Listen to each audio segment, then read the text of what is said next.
Hi friends, welcome back to Sirisha's kitchen and life style. இன்றைக்கி நம்ம சேனலில் என்ன பார்க்க போகிறோன்னா, யூடியூப்பில் ட்ரெண்டிங்காக இருக்கக்கூடிய மாவை பிசையாமல் சப்பாத்தி எப்படி பண்ணுறது அந்த ரெசிபி பார்க்க போகிறோம். ப்ளஸ் அதோடைய ரிவ்யூஸும் தாங்க பார்க்க போகிறோம். அதுக்கு முன்னாடி நீங்கள் நம்ம சேனல் புதுசுனா சேனலை சப்ஸ்கிரைப் பண்ணிக்கோங்க. பக்கத்தில் இருக்க பெல் பட்டன் ப்ரெஸ் பண்ணிக்கோங்க. இப்போ இந்த சப்பாத்தி பண்ணுறதுக்கு ஒரு மிக்சிங் பவுலில் 1 கப் அளவுக்கு மைதா மாவு எடுத்துக்கலாம். நீங்கள் இதுக்கு பதிலாக கோதுமை மாவு கூட யூஸ் பண்ணிக்கலாம். தேவையான அளவு உப்பு சேர்த்துட்டு 1 டீஸ்பூன் அளவுக்கு சர்க்கரை, 1.25 கப் கிட்ட தண்ணி சேர்த்துக்கலாம். கொஞ்சம் கொஞ்சமாக ஊற்றி லம்ஸ் இல்லாமல் மிக்ஸ் பண்ணிக்கலாம்.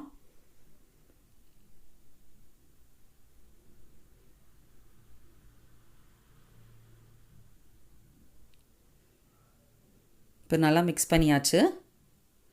வெண்ணெயை 1 டீஸ்பூன் அளவுக்கு உருக்கியிருக்கேன், அதையும் சேர்த்துக்கிறேன். இப்போ இந்த அளவுக்கு கெட்டியாக இருக்கணும். ரொம்ப தண்ணியாகவும் இருக்கக்கூடாது, ரொம்ப கெட்டியாகவும் இருக்கக்கூடாது. இந்த பதத்துக்கு வச்சுக்கோங்க. இப்போ ஃப்ரைங் பேனில் எண்ணெய் தடவி இருக்கேன். அதில் ஒரு 2 கரண்டி ஊற்றிக்கலாம். ஊற்றி ஈவனாக ஸ்ப்ரெட் பண்ணிக்கலாம். அடுப்பை வந்து மீடியம் ஃப்ளேம்லேயே வச்சுக்கோங்க. இப்போ அடுத்த பக்கம் திருப்பிக்கலாம்.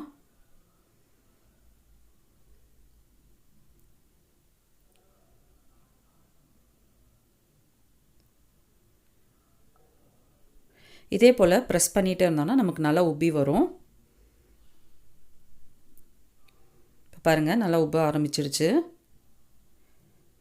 ஆக்சுவலாக இதை பார்த்திங்கன்னா இந்த ஒரு சப்பாத்தி சுடுறதுக்கு எனக்கு 10லேருந்து 15 நிமிஷம் ஆச்சுங்க.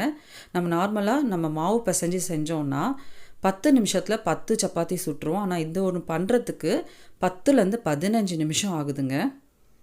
நான் கோதுமை மாவுலையும் ட்ரை பண்ணிட்டேன், மைதா மாவுலையும் ட்ரை பண்ணிட்டேன்.